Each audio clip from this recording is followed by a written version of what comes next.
Welcome to the Honest Designers Show, your transparent look into life as a modern designer. My name's Tom and I'm the founder at designcuts.com, and this week I'm joined by fellow Brit and expert and letterer Ian Barnard, American retro design lover Dustin Lee, and the incredibly talented South African illustrator Lisa Glantz. In this week's episode, we discuss how to think about selling yourself as a designer. Often, sales can feel sleazy and unnatural for us creative folk, but they don't have to be. Sales are a natural part of working as a designer, and today we look at some of the best ways to get more natural at selling yourself, attract more clients, and grow your creative business. Let's get into the show.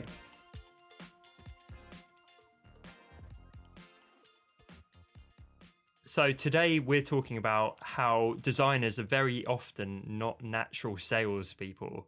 I know I certainly am not. I don't think you guys perhaps are either, but somehow we need to figure out how to do it, whether you are working as a freelancer or you're trying to sell products or whatever it might be. We're trying to do this for a living. We're trying to make money. So something in our brain at some point has to kind of flick a switch and say, how am I going to sell myself? And so I thought today it would be interesting to really dig into the mindset of how to try and do that. And I think hopefully a lot of the listeners are in the same boat here, where they love creating, but naturally, you know, they're not going to love the business side. They're not going to naturally love promoting themselves. Maybe it feels a little bit arrogant to do that or a bit alien to them. So I'm going to open it up to the floor. What do you guys think? Well, I think out of all of us, you're probably the most natural. I mean, I'm surprised you said you don't feel that it's natural for you. Yeah, I'd agree. When you said that, I was a little surprised that you said I'm definitely not good at selling or not a natural salesman, because you seem like the most natural or comfortable of all of us. Yeah. Oh, well, I'm liking this episode. That's just a good start for the ego. Okay, I mean, you built a business where you sell stuff every week and kill it for a living. Exactly. So, but technically, we all have to different levels. So I think we're all proof of maybe going against our natural tendencies on True.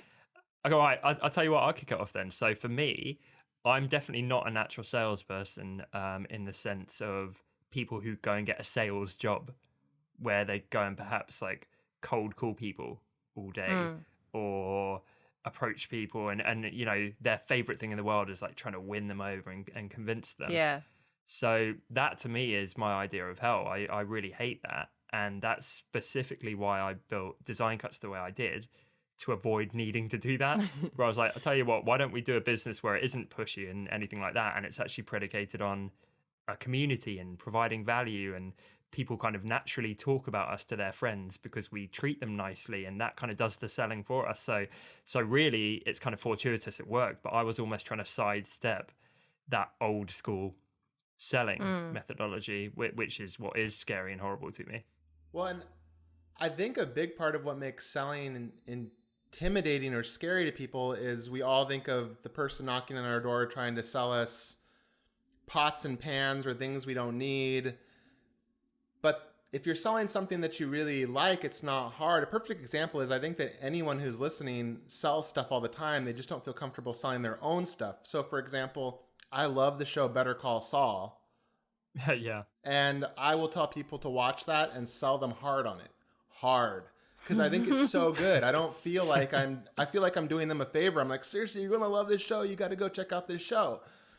So I think if you really love and believe in what you're doing, and you can realize that when you're talking to your potential customers about what you're offering them and you're excited about it, it becomes less selling and more being excited and educating them.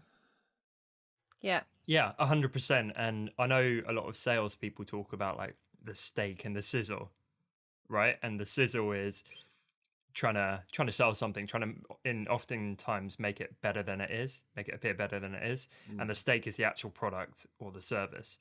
And I think a lot of people have it the wrong way around, where they have a crappy product or a crappy service to offer, and they go all out trying to market it and make it out to be something it's not. Yeah. Whereas if you do the other way around and actually, you know, if you had the cure to cancer you're not going to have to do like a great sales job. You're just going to be like, I've worked really hard on this and this is the best thing ever and it's going to change lives. It's available. Oh, And absolutely. people will go nuts for it. Absolutely. I mean, that was the big thing about things like cocaine in the 80s. We're not going to use that as an example. That is so left field. In all seriousness, like people made so much money from that, and it wasn't because people were great cocaine salesmen. It was because it was this horrible, addictive, killing drug, right? Yeah. And it was easy to sell. Anyone that convinced themselves into thinking they were a great salesman because they sold cocaine is on cocaine. I don't know. I don't know if anyone's seen these who's listening, how we do like a little graphic, each of us, to promote each episode. Straight away my mind went to like Lisa Glanz's cute bunny with a white residue around its snout or something. That is hilarious. Oh my goodness. We'll have to circle back to that one, Lisa. Lisa. If we're allowed to keep this in the episode. Yeah, we get some bleeps in there. Yeah, you know. So I think we're kind of going quite broad, though. This is quite general salesmanship. So I want to circle back a little bit to designers. Yeah. And specifically to the four of us, I guess. So if you're a designer, and I think a lot of people, you know, if you work for an agency, this maybe isn't as applicable. They have marketing and do the selling for you. But if you're a freelance designer, then maybe what are some of the hesitations? Because, for me, we've talked a little bit about how to find clients, and we all kind of cringed when Lisa talked about cold calling people from the yellow pages. Mm-hmm. And Lisa, I think what you said previously was kind of just take the plunge and do it, and it's never going to feel nice. No. But just get on with it. Yeah.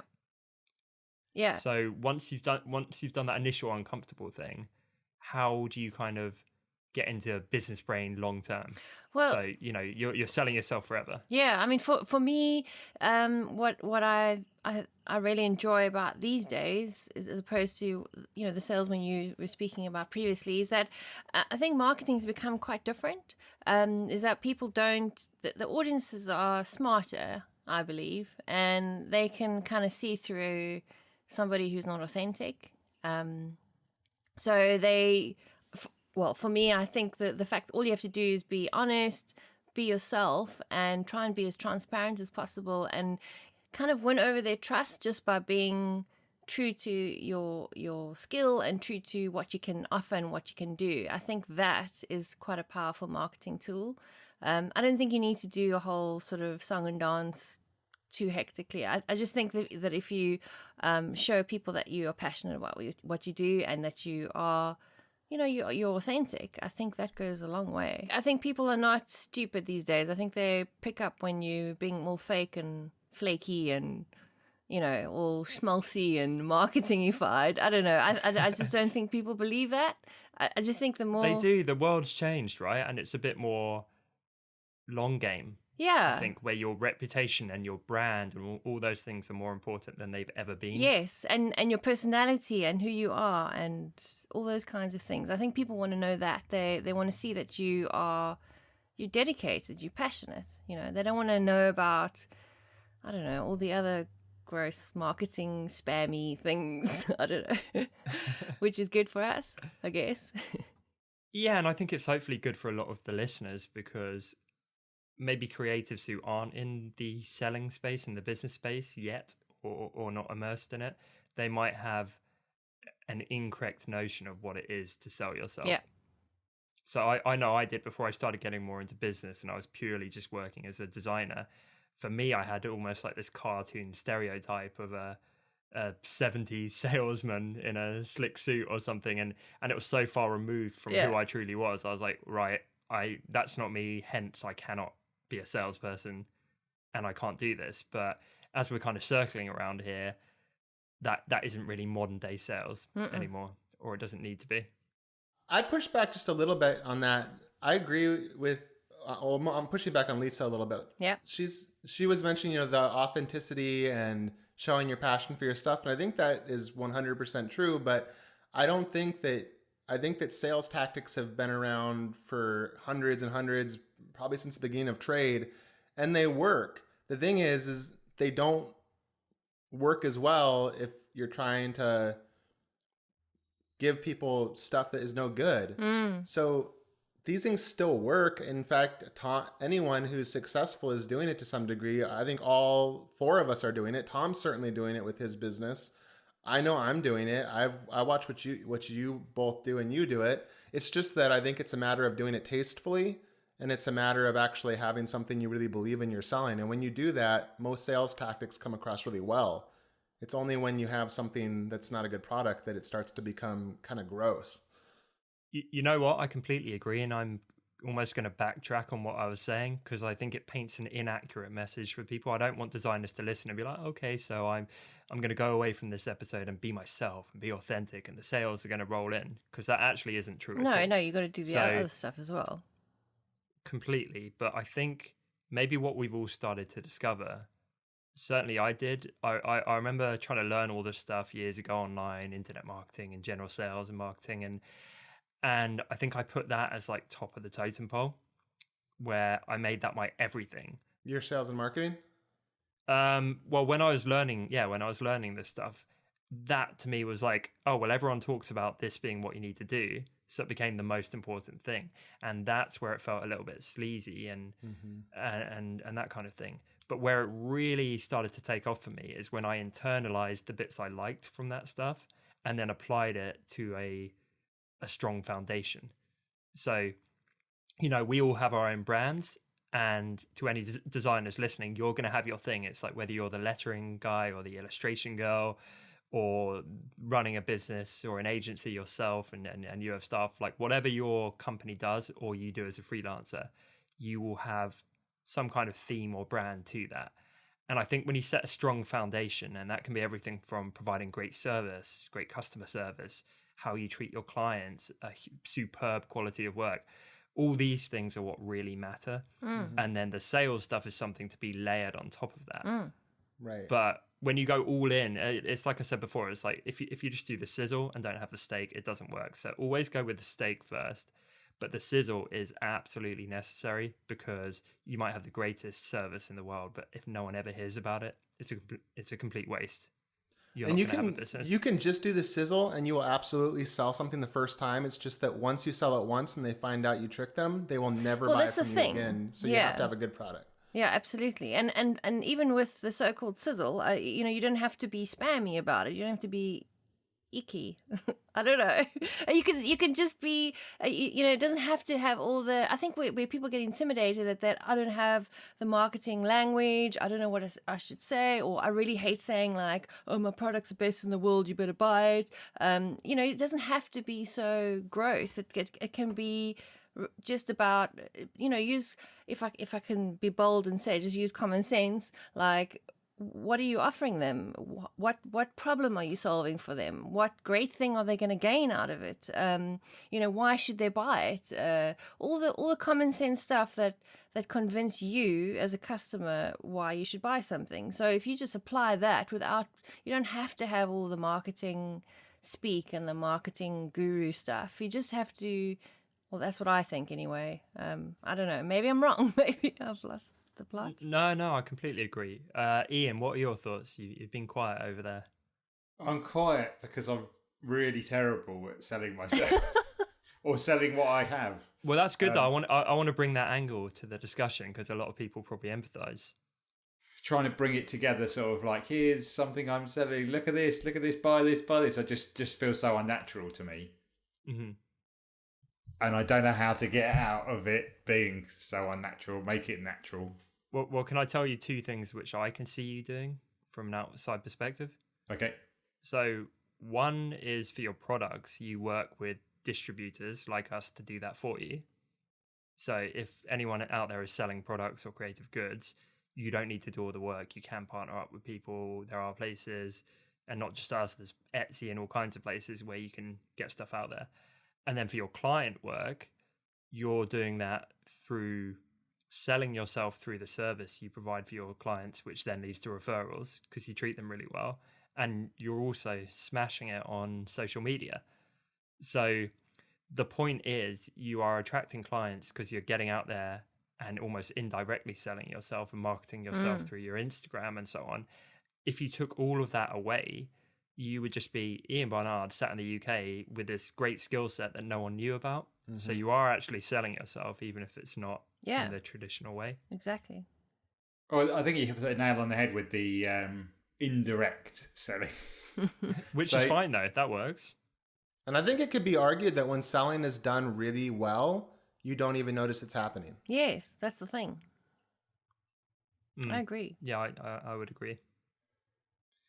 Dustin, I'd say you're probably the main kind of business background person here. Actually, is there anything that stands out? And again, I want to really focus on designers here. So if we're thinking specifically about freelance designers, what is some stuff that people can start doing today if they're struggling to get clients?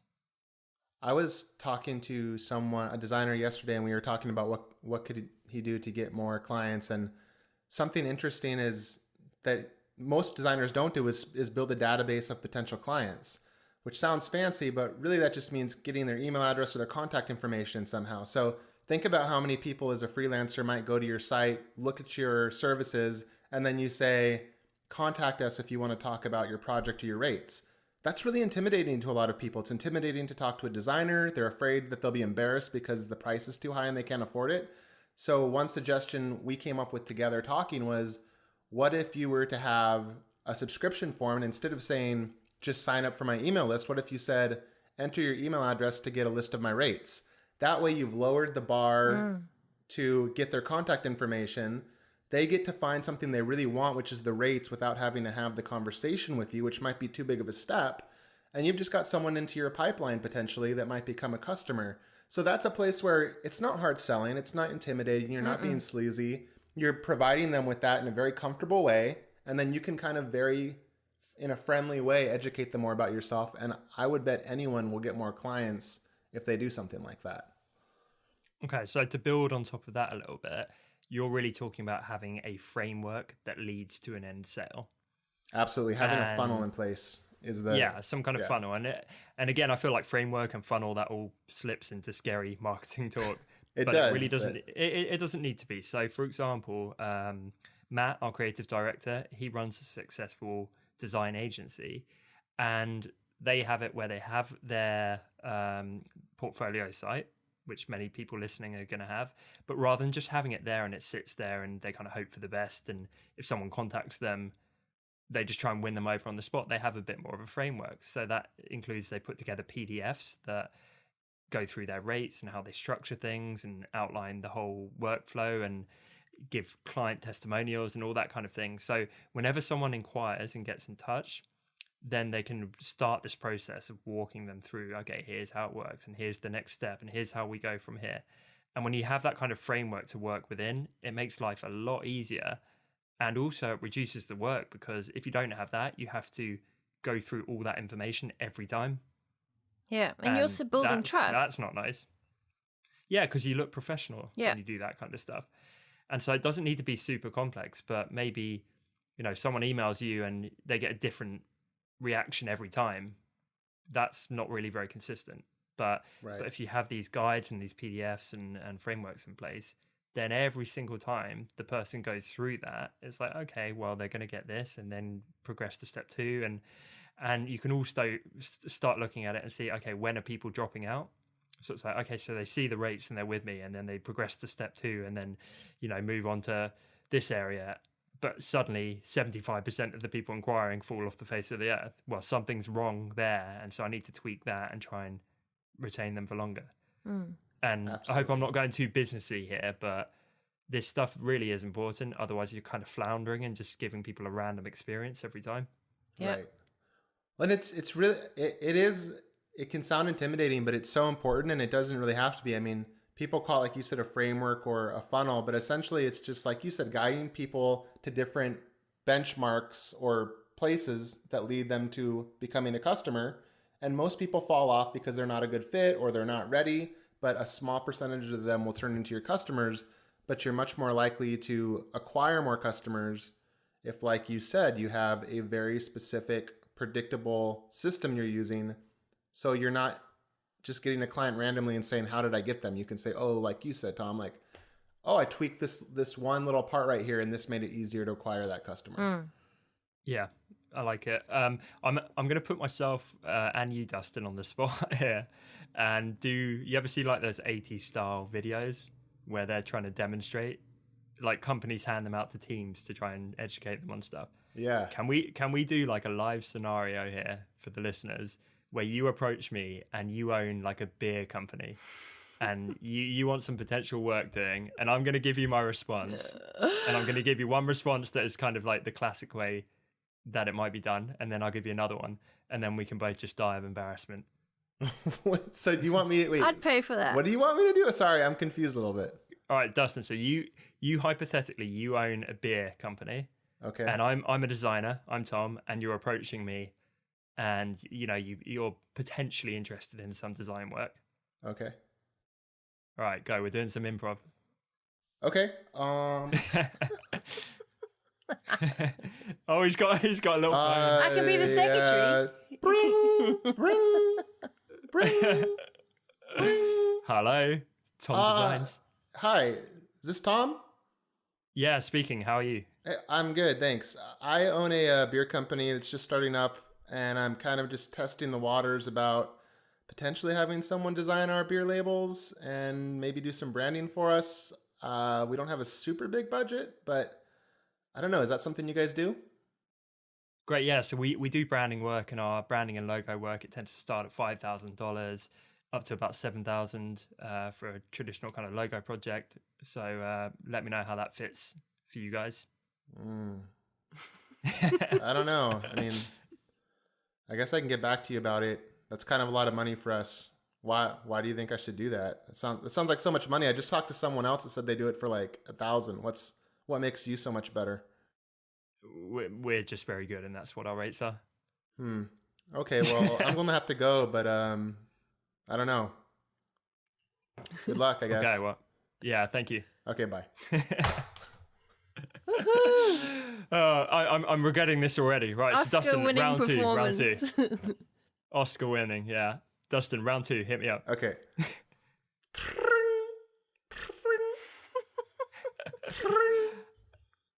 Hello, Oh, Tom Designs. How hey. can I help you? hi, this is Tom. Yeah, speaking. Hi, who's that? Oh, this is Dustin. I own a brewery. It's a local brewery. We're just getting started. Oh, amazing. Whereabouts are you guys based? We're based in Portland, Oregon. Awesome. Okay, so just round the corner. Yeah. So how long have you guys been going? Quite early days, you said. Yeah, we just started. I've been home brewing beer with my friend for a while, and people have been asking us to make it, and we keep brewing more and more of it. And then finally, we decided that we were going to get a little extra money and try making a little tiny brewery. And we need some branding because right now we just have blank bottles, but we just have no idea how to get into it. Okay, cool. So what kind of beer are you making? What's the flavor? Because I'm a big beer drinker myself. Oh, nice. Yeah. Well, then you should come over and drink beer with us to taste it and see what you think. We do mostly hops beers. We're in the Northwest, so we do a lot of IPAs. Perfect. Okay, that's my favorite. And you guys, I feel like I've seen you or heard of you locally. You've got a website, right? Yeah, we got a website. It's not super great. We're working on it right now. So could I get the address? I'll look you guys up right now. Yeah, it's called www.okbeers.com. Okay, beers. Okay, cool. So yeah, I've just brought that up, and yeah, I can see like you've got a few of the basics right. Definitely, solid brand. I can see what you guys are building is really cool, but by the look of it, you may be looking to take it to the next level as you guys are growing your operation, right? Oh yeah, for sure. I mean, I don't know. I feel like when we go to shows and show our beer, I feel embarrassed because everyone else has way better looking packaging, and yeah, we have no idea what we're doing. Well, yeah, you're completely right on that. The packaging works wonders. You want to stand out for sure compared to your competitors and really bring that through into your website for some consistent branding. Mm-hmm. So already I can see a few elements on your website that are working and some that aren't so much, and already getting some ideas of how we would love to work with you on this and take it to the next level. So I'll tell you what, Dustin, if I send over our brand document, you can understand how we work a little bit, and I'll throw in a couple of suggestions which you can implement today to hopefully get your website more on the right track, and hopefully we can do something together. Oh, that sounds great. You mean like you have some like tips you can send over too that would be like some potentially Yeah, for free sure. or No, low no. cost tips? Yeah, I'll send them over today. Just some stuff that I can see right now, and then hopefully we can develop that into a fully fleshed out project. Yeah, that'd be amazing. Send that over today and we'll look at it and I'll show it to my partner and we'll talk to you soon. Perfect. Thanks for your time, Dustin. I'll touch base soon. Okay, thanks. Bye. Sold. Okay, so Can I just say, Right, That was definitely I better than loved- number one. yeah, I just loved how you held that telephone to your face the whole time. yeah, for anyone listening, Dustin has a fake telephone. He really committed to the role there. And as hideously embarrassing as that is, and a lot of the listeners can probably tell, I'm not a natural salesperson. I actually hate all that kind of stuff. No, but The you point were I was trying yourself. to make is, yeah, like be yourself, but it's also the point I'm trying to make is just pay an interest in the customer. Yeah.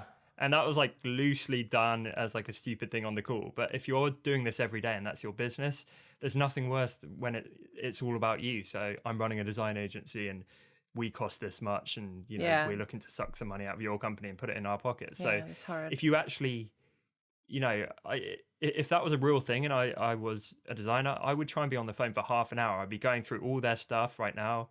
I'd be wanting to learn everything about the company. I'd want them to feel my excitement.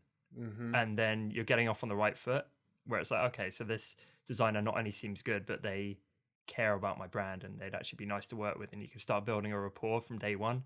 Oh, And that's not all like sleazy sales, like ringing people up out the blue kind of thing. That's just how you react to people contacting you.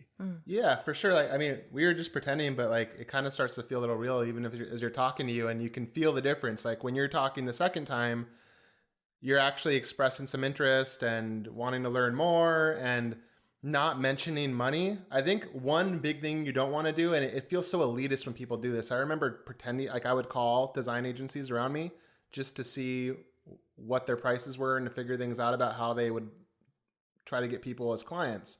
And the ones that turned me off the most were the ones that would tell you prices immediately, because it sounds so elitist. It's like, is this about me and about helping me, or is this about making sure that I mark your bar for how much money you hope to be able to extract from me?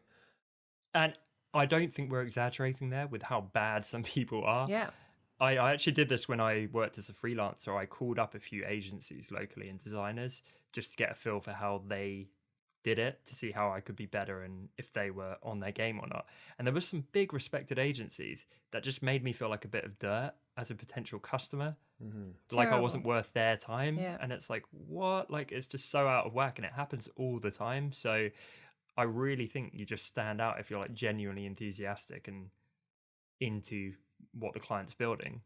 It's a huge thing. Well, can I tell you, like, I experienced this with you, Tom, and this apply. Tom, obviously, you own not a graphic design business in the traditional sense, but this applies to freelancers or anyone the way you did this. And you guys can probably all attest to this. So do you remember when we first met, you had said, hey, let's work together on this. And I was reluctant. And I said, I don't want to do all this stuff together. I feel uncomfortable about it. You were I was afraid. playing hard to get. What?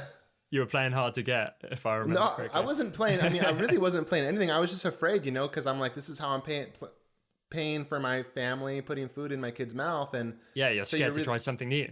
you're really careful. Yeah. And so I like told you, no, I don't really feel comfortable with that. And instead of just being like, okay, well, that's the end of it, which I had other people do, you came back and actually thought about what I wanted. And you said, well, we want to be a long-term partner. We want to work with you regularly. We want to help you succeed.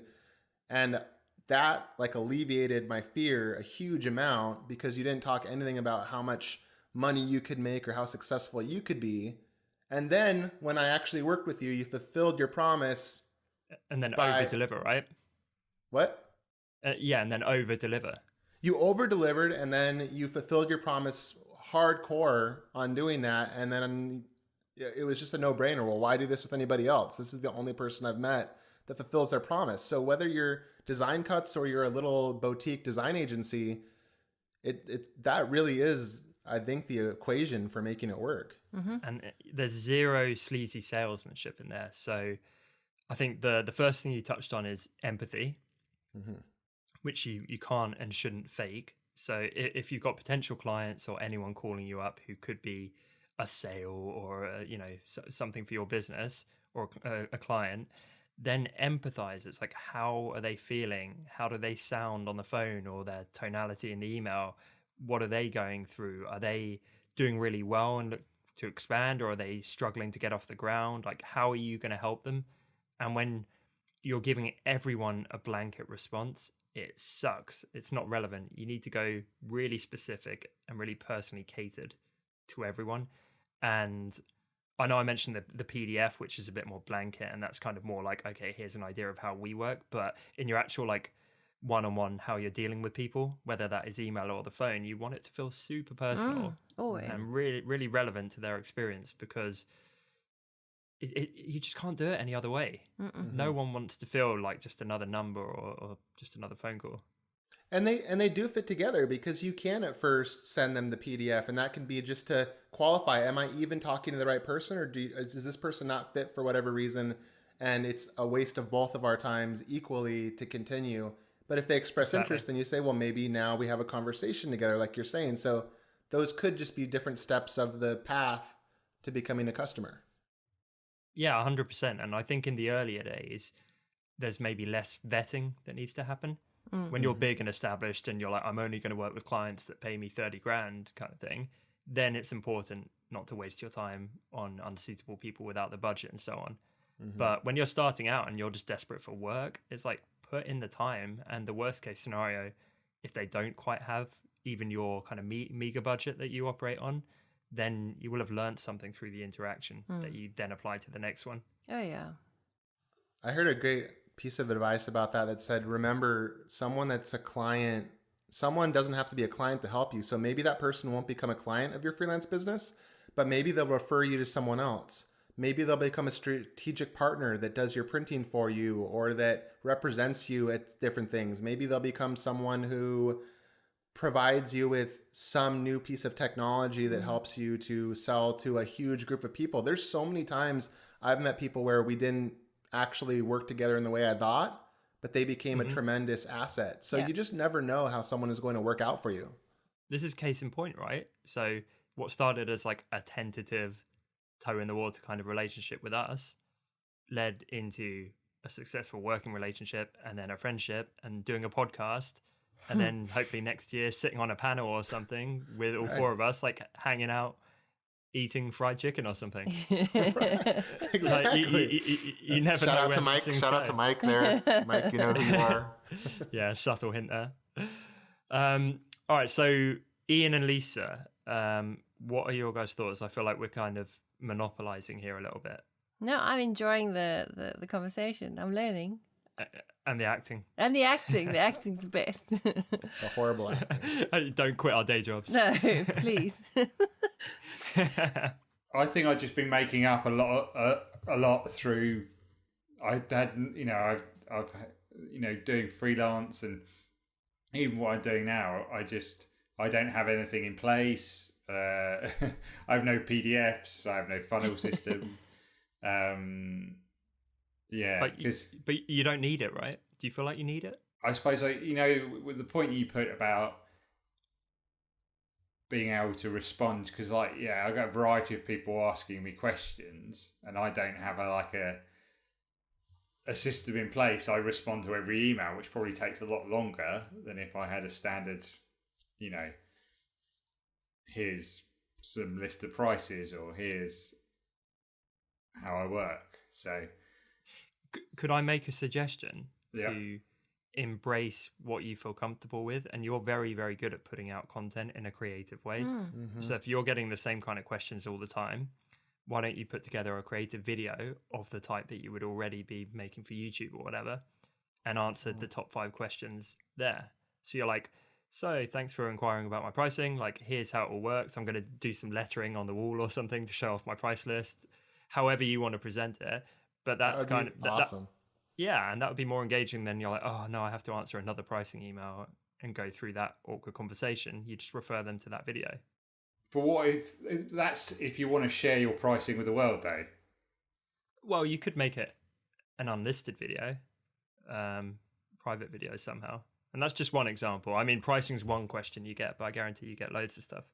But you can make them opt in. Just say, give me your email address and I'll send you to the link of a private unindexed link of this video with my prices. Then you get to like impress them with your lettering and why you show them prices, and you have their email address. Yeah. The thing is, the majority of the stuff I get in is people it's actually it's not dissimilar from what your scenario was, where it was a startup company, it's like I need you to do a design for my t-shirt. How much you price, or what your price is, and that's the only email there is. And it's just responding in a appropriate and helpful way, I suppose. Yeah, it is, but you can be a little bit leading with it. Like, you want to take it somewhere. You don't have to force your prices down their throat, but you don't want it just to go cold. Mm-hmm. Yep.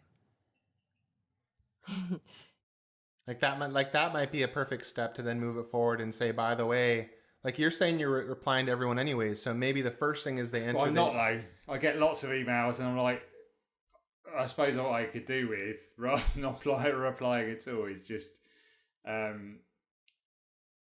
is have a standard response. The thing is that sometimes I struggle with is that I'm constantly getting messages through DMs on Instagram, direct messages on Facebook, on Twitter, not on Twitter because you can make that stop, and emails, and it sometimes get overwhelming, and so it's. Do you just have like one standard response to respond to everyone? I know not everyone's going to be in this position, but it's like, do you then just have a standard response that you just email rather than not emailing at all, or? Potentially. I mean, it's a good position to be in. I think most people listening probably aren't being inundated with requests for work. So it's, first of all, recognizing that's not necessarily a bad thing. But I think, if you have some kind of go-to, we use email templates and stuff like that as a foundation. So if you have almost a cut and paste thing that has the bare bones, and then you customize it for that person, they get a personal email. But there's no point you retyping the same 300 words every time you get the same question 10 times a day. Like, there's little hacks like that. I use something called Text Expander, and you can just do a little keyboard command, and it autofills the email, and then I'll have a little area where I personalize it with their name, and I personalize it with something about them. So it always feels, it has personal touches, but like Tom said, I'm not reinventing the wheel every time I write. It's a problem. It all comes down to the problem that I have with writing. Well, exactly. That's what I mean, though. Embrace your main skill set of putting out content in video and images. And it makes me think there was a great example from a bag company where they created leather bags that were going to last for generations. And they put together a video basically explaining why they were so expensive. And it was like, well, here's a cheaper bag, and look at this. This is made badly, and this is going to fall apart in 5 years or 2 years, and you have to replace it. And here's how we make ours. And they were completely transparent with why they cost so much. So that's a really clever way to stand out. And if anyone listening is sick of answering the question, well, why do you cost that much, where I could go to Fiverr or whatever and get a design for $10, put together a piece of content saying, well, you're more than welcome. Like, here's how it works over there, and here's how I'm different. And here's all my experience. Here's the results I've got for my clients. Here's my methodology and how I work. And again, it's not selling yourself. It's explaining why someone would want to use you. Yeah. And I think that is a good tip, to put it into some kind of content which you can then reuse and recycle. I also think a good tip is get a friend or loved one to sit and be devil's advocate with you. Because if you're not comfortable with selling, you should be able to at least have a hypothetical stupid conversation like Dustin and me with like your mum or your boyfriend or something. So sit down and be as harsh as possible. And if they sit down and they're like, why would I use you? You probably haven't been put on the spot like that before. And if you're like, I design stuff and it looks nice, and they're like, well, why? How much do you cost? Why would I pay that? and you explain, and they're like, well, that's out of budget. Why? And get them to be as harsh as possible to kind of desensitize you to those potential conversations. So you actually have these canned responses, which you kind of work out with your partner or whoever.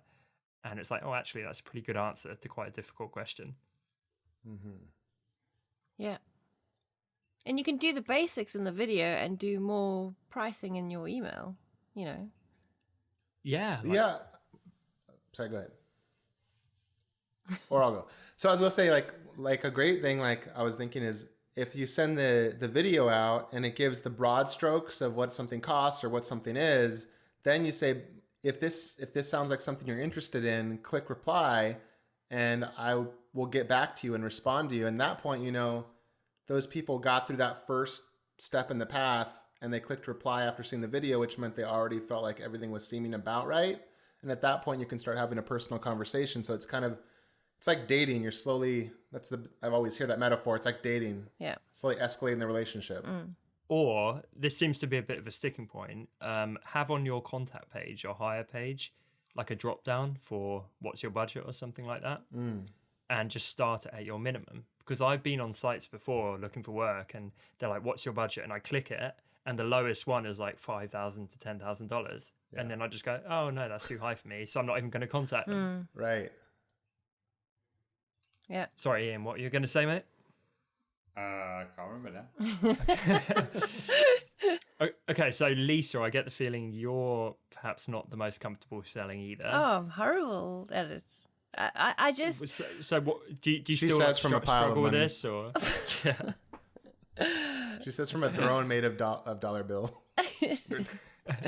What were you saying, Tom? So are you still struggling with this now?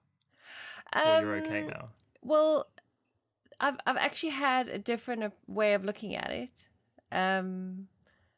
My approach to it is not really to sell. I don't classify it as I'm selling myself. What I've sort of changed in my head, which I'm hoping obviously equates into selling, but what I've changed in my head is my aim is to help people create awesome work, as good as work as they can with my product. So if I can package it correctly, well, obviously produce a product that fulfills that brief, package it correctly, give them the right instructions if needed to actually use it, properly and well. And then in the description and every time I when I'm in contact with people about that product, to kind of really, keep that in the back of my mind. Like, how can I help them? How can I get them the best out of this product, for them? That, I think, kind of equates into marketing in a way. And that's taken out the weird marketing stuff for me. And I find that easier now because it's more, I concentrate on, I see it myself as being on one-on-one with them. Instead of like I'm this marketing person trying to sell you my product. It's more like I'm sitting down with somebody, I'm showing them what they can do with this, and I want them to go out and do some really awesome stuff with it. So that's kind of like my approach to it now. So yeah, I think. And how about the client work? Because you're still doing client work and getting clients to approach you. Do you have some way of dealing with that, or do you just take it as it comes? I get a lot of inquiries about logo and branding design, which I don't do anymore at all. So that's kind of as disappointing as it is. I feel terrible to disappoint people. It's easy for me to just say, sorry, I don't take that on anymore. So that's an easy kind of email, even though it's not great to do that to people. Although I think, sorry, Lisa, just 2 secs. I think we mentioned this in a past episode. An effective thing there is you find someone who's looking for logo and branding work who doesn't offer illustration and is of a similar size to you, and just say, let's do a trade. So every time you get an email like that, you say, sorry, I don't do it, but these guys do. And then they do the same thing. Sorry, we don't do illustration. We do logo and branding work. But if you need an illustration, go to Lisa. And you just set a little trade up like that. Yeah, no, that's definitely something I'd be interested in. But right now, I'm not in a position to take on any extra illustration work. But it would be something that I'd be keen to do if I ever, am free again. But at the moment, I'm concentrating quite heavily on my pattern and print portfolio, so that's taking up a lot of my time. So if I get, as the only clients really I'm interested at this point is licensing my artwork, and that's that is a definite personal one-on-one personalized sort of email. So when I get those, I pay big attention to that, because those are the people I want at this stage. So are you kind of hoping they come to you, or at this have stage, you got like Dustin's at list this of dream clients? stage, at this stage, I am kind of just taking it as it comes. So they're coming to me right now. So I've been quite lucky. But eventually, when my website is up completely and my portfolio is up completely, then I'll be approaching those companies myself, which of course I'm quite nervous about, because that's yucky, scary cold calling again. And what are you going to do there? Just call them up and say, well, I want to sell my patterns for you? The first thing I'm going to do is obviously identify my ideal customers. So all those companies that are in my sort of niche of style of work, those are the people I'm going to target. And I'm literally going to be sending out really tailored, personalized emails to the art directors with some of my work. Make it super, super easy for them to get an idea of who I am, what my work looks like, what I'm willing to do for them, all that kind of stuff. Because I know they get hundreds a day. So, and also I want to think of a way to stand out. So whether it's kind of a little video, personalized video, or a personalized little portfolio for them. I'm going to really put in effort to make it feel like I went all out, so I can get their attention. But yeah. Can I suggest something? Yeah, please. So this is easier when you narrow it down. So you're not contacting 5,000 people. Yeah. You might be contacting 5 or 10. Yes. And say, all right, I'm not going to name company names, but say there's like some big company you've got your eye on. Yeah. I would do a personalized illustration demonstrating your skills about their company. Oh, that's a good idea. And then I would get it printed in such a way that maybe it could be like a pop-up book or something where people open it and it literally pops up, or whatever, so and just cool. invest part of your marketing budget into that. And I would post it to their office.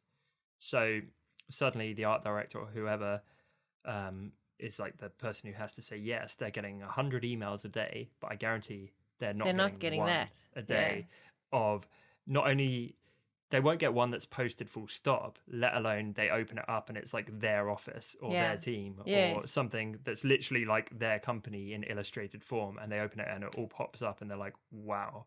That's the kind of thing where they get the team to gather around and want to post it on their social media, like, look at how crazy this is. That's what I would do. That's actually a brilliant gauge, like what you just said now. If you could come up with something that'll make the team kind of gather, that's actually a brilliant idea. I'll take that. Thanks. Wouldn't you guys all agree the worst way to do it? And I see this all the time, that I get emails from different companies. They send these blanket personal messages where it's obviously just they put my name into it and they're like, we think we can definitely help you build an affiliate program or get more SEO for your site, or insert whatever the service is. And it's clear they just looked at the name of my website, put it in. Lots of times I'm like, I don't even offer that on my web. It's not even something I do. It makes no sense. And when you see those, you're like, if you ever contact me again, I will never, ever respond.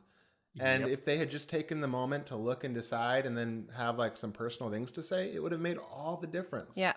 Mm-hmm. All the difference. That's how all relationships start. Yep. It still baffles me. I've ranted about this with everything down to job applications. It's like, our address is literally on our website.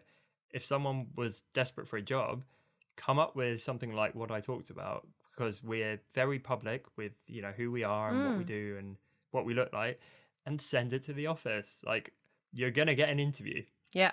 I'm saying that on record. You will get an interview because you put the effort in. And it just blows my mind that people spam and think that is selling. Like, if you're a designer, do not do that. And so I'm trying to kind of compile in my head some of the tips we've talked about this episode. So we talked about being empathetic. Yep. Talked about trying to provide the stake, the real value in your service or your product or whatever, over and above the sizzle. Be personal. The point that be personal, absolutely. Be human, pay an interest and get excited about your clients. Over deliver, treat them well, be in it for the long game, which I think is so crucial. And anything else? Stand out, be different, be remarkable. We talked before about purple cows. In a past episode, like really stand out and do something that's wow.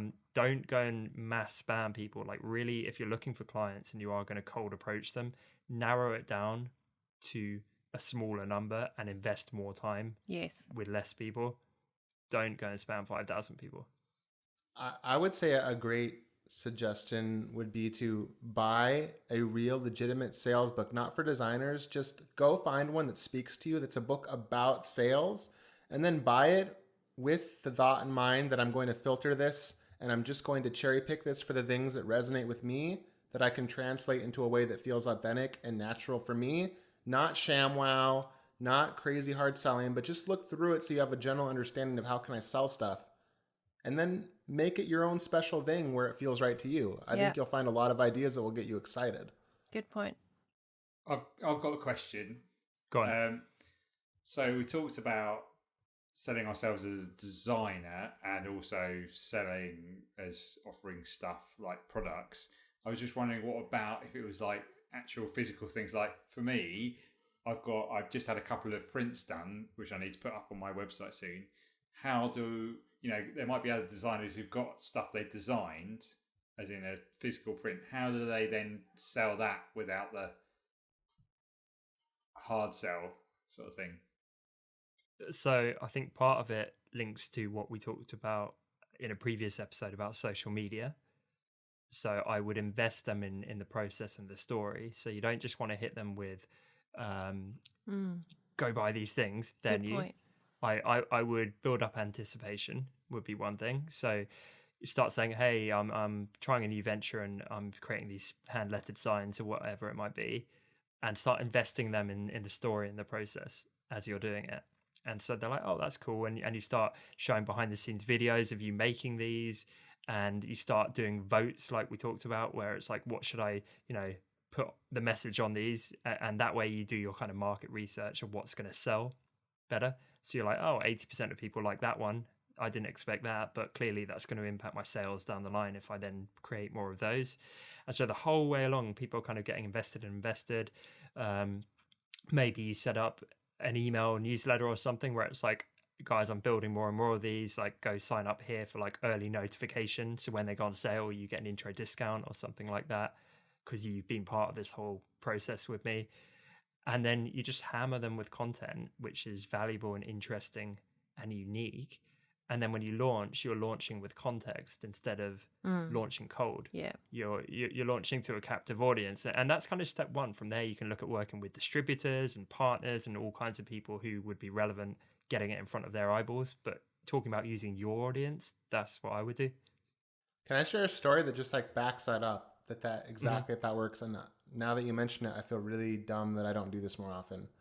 So more than one time, but one time stands out to me. I did that. I made something that I was selling, and instead of just putting it out and saying, here it is, I showed pictures. So it was like a screen printing kit. So I bought all this screen printing gear. I took pictures of it, and then I learned to use it, and I took pictures of it, and I showed in emails. I'd send out emails saying, here's pictures of me learning to do it. Here's pictures of me laying out all of the different textures I made.